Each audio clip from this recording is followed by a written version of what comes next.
안녕하세요 여러분. 오늘은 글씨체의 기본이 되는 반듯한 글씨 쓰는 방법을 알려드리도록 하겠습니다. 반듯한 글씨를 쓰는 방법은 두 가지가 있는데요. 규칙에 맞춰서 반듯하게 쓰는 방법과 규칙 없이 그냥 반듯하게 쓰는 방법입니다. 먼저 규칙에 맞춰서 쓰는 방법을 알려드릴게요.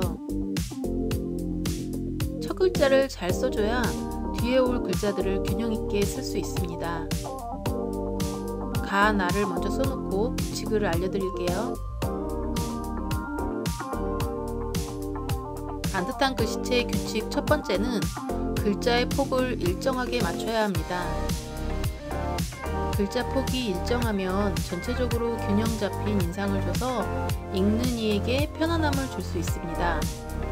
그리고 두 번째 규칙은 첫 번째 글자를 기준으로 윗줄, 중간, 아랫줄을 맞춰서 쓰기입니다.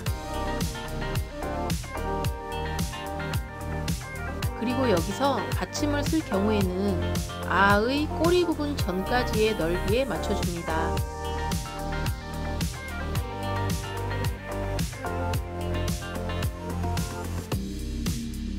리을 받침을 써줄게요.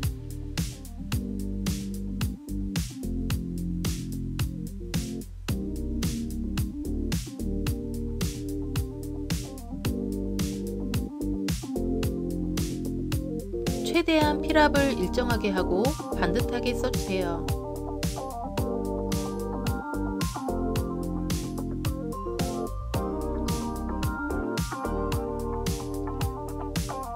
균형 맞추기 힘드신 분들은 종이를 접어서 칸을 만들어 쓰셔도 좋고 화선지에 있는 선들을 기준으로 쓰셔도 됩니다. 다, 라, 마로 한 번 더 보여드리겠습니다.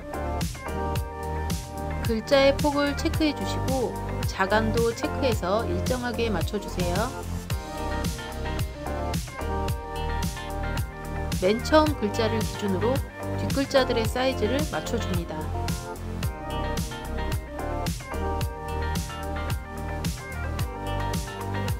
글자 간격이 잘 맞춰진 글씨는 깔끔하고 정돈된 느낌이 들겠죠?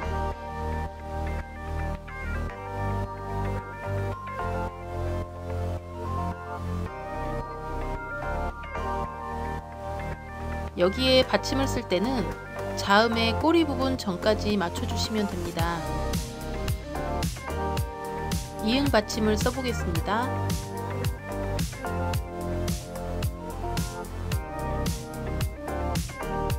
간격을 맞춰서 써주세요.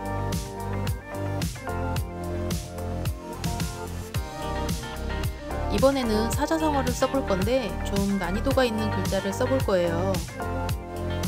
한국어는 자음과 모음이 결합되어 음절을 형성하는 구조인데 견인, 불발은 여러 음절로 이루어져 있어서 쓸 때도 복잡합니다.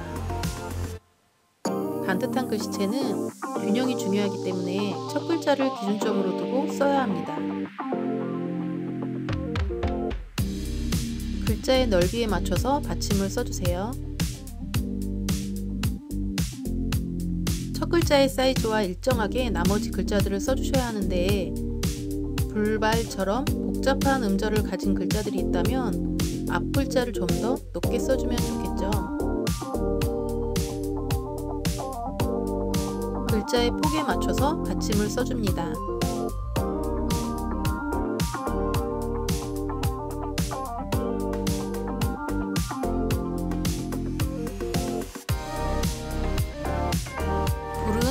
초성, 중성, 종성이 세로로 나열되어 있기 때문에 간격을 많이 좁혀서 써줘야 해요. 앞 글자의 중성 가운데에 기준점을 찍고 초성, 중성 위아래로 써주시면 됩니다.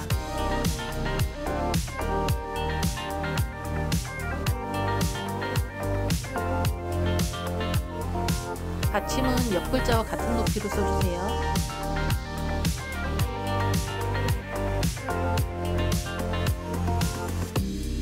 발은 견인과 같은 비율로 써주시고 받침만 앞글자에 맞추시면 됩니다.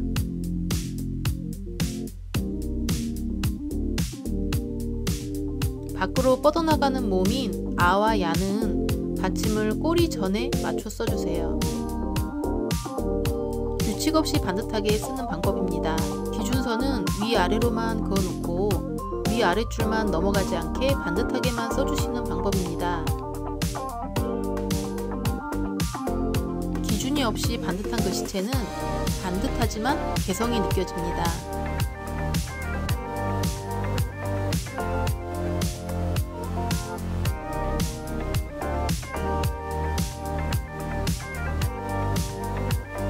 규칙을 갖고 쓴 글씨는 자간이 있어서 여유로움이나 차분함을 표현할 수 있고, 규칙이 없는 글씨는 간격이 좁아서 친밀감이 느껴지고 개성이 느껴집니다. 연인 불발도 한 번 더 써볼게요.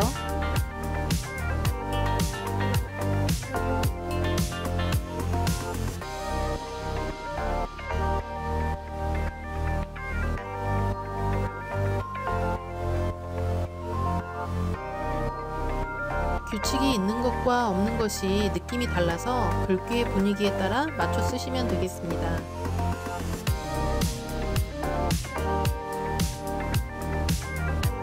규칙대로 쓴 글씨와 규칙 없이 쓴 글씨를 같이 보면 확실히 느낌의 차이가 있죠.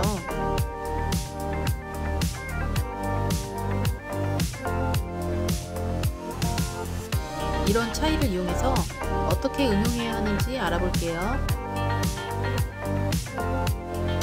사자성어로 예시를 들어볼게요. 먼저 주인공이 되는 글씨를 규칙 없는 글씨체로 써서 좀 굵고 개성 있게 강조해 줍니다. 그리고 아래 보조가 되는 글자들을 규칙이 있는 글씨체로 써주시면 됩니다. 글자 간격을 넓히면 독자는 각 글자를 더 천천히 음미하게 되고, 간격을 좁히면 빠르게 읽을 수 있습니다.